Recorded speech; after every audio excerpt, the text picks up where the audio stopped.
کریم کہ حدیث میں نبی کریم سرورت عالم صلی اللہ علیہ وسلم نے ارشاد فرمایا کہ دو بھوکے بھیڑیے اگر کسی بکریوں کے گلے میں چھوڑ دیے جائیں،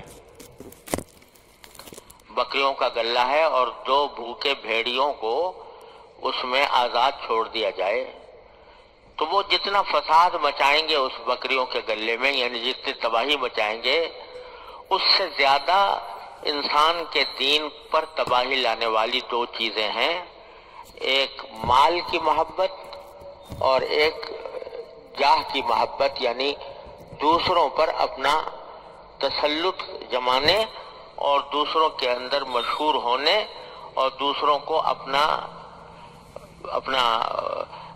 قائل کرنے اور مداح بنانے کی فکر۔ تو یہ جب دل انسان کے دل پر چھا جاتی ہے تو وہ اس کے دین میں اتنا فساد مچاتی ہے جیسے کہ بھوکا بھیڑیا بکریوں کے گلے میں گھس کر بکریوں کو کھائے گا اور فساد مچائے گا، اس سے زیادہ فساد یہ چیز مچانے والی۔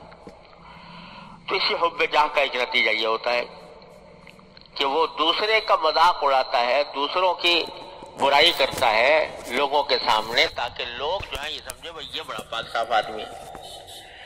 تو دوسروں کے اوپر اپنا سکہ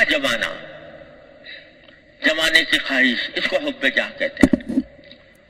اور ہمارے حضرت والا حضرت عارفی قدس اللہ تعالیٰ سرہ فرمایا کرتے تھے کہ یہ ایسی بے بنیاد چیز ہے حب جاہ کہ اس کا سارا تعلق، سارا بھروسہ دوسرے پر ہوتا ہے۔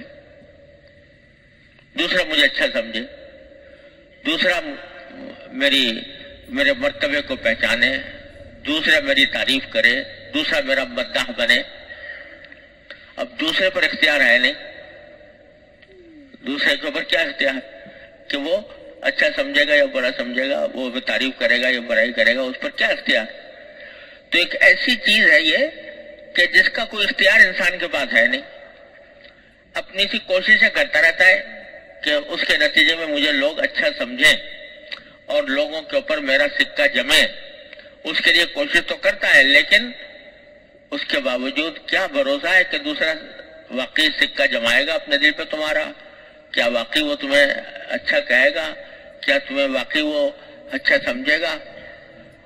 اور اگر فرض کرو کہ اس نے تمہاری تعریف کر بھی لی اور تمہیں اچھا سمجھ بھی لیا اور تمہارا مرتبہ پہچان بھی لیا، تو نتیجہ کیا نتیجہ نہیں ملا؟ وہ تمہیں جنت میں لے جائے گا، تمہیں گناہ سے بچا لے گا، تمہیں جہنم سے بچائے گا، عذاب قبر سے نجات دے دے گا۔ کیا کرے گا؟ اگر اچھا سمجھ بھی لیا اور اس نے تمہاری تعریف کر بھی دی تو کیا ہوگا؟ نتیجہ کیا نکلے گا؟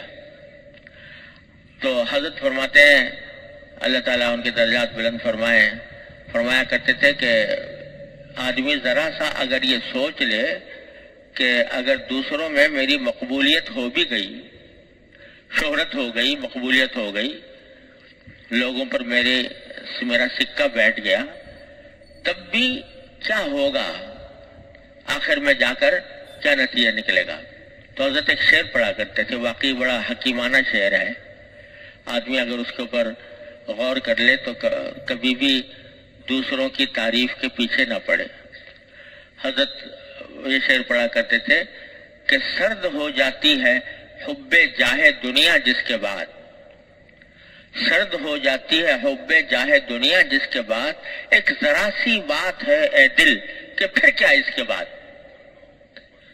ایک ذرا سی بات ہے اے دل کہ پھر کیا اس کے بعد۔ یعنی اگر یہ سوچ رہے آدمی کہ اگر سارے مخلوق جو ہے فرض کرو میری تعریف کر رہی ہے اور مجھے اچھا سمجھ رہی ہے، بڑا سمجھ رہی ہے، اس کے اوپر میرے قابلیت کا سکہ جمع ہوا ہے، میری سخاوت کا سکہ جمع ہوا ہے، تو ہوگا کیا اس کا نتیجہ؟ پھر کیا اس کے بعد؟ اللہ بچائے۔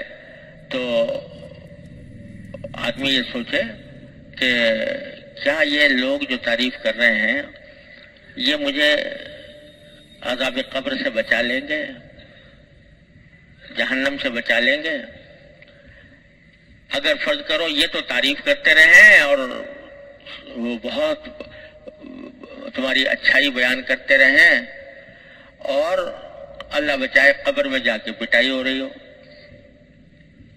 تو کیا نتیجہ اس تعریف کا؟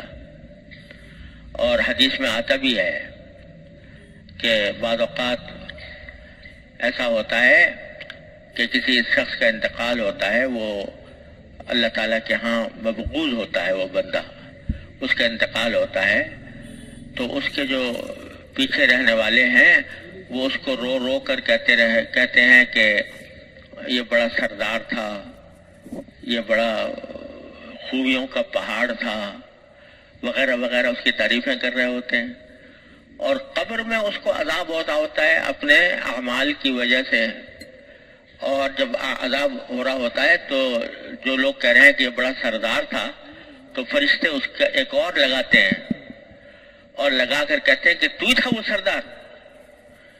وہ کہہ رہے ہوتے ہیں کہ یہ خوبیوں کا پہاڑ تھا، تو فرشتے اور لگاتے ہیں اور کہتے ہیں تو تھا وہ خوبیوں کا پہاڑ جس کو یہ لوگ کہہ رہے ہیں.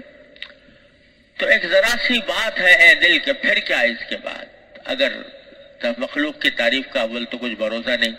آج تمہاری بات پسند آ گئی ہے اور ان کو اچھی لگ رہی ہے، تمہاری تعریف کریں گے، ذرا ان کی طبیعت کے خلاف کچھ کام کر گزرے تو وہی تمہاری برائی شروع کر دیں گے.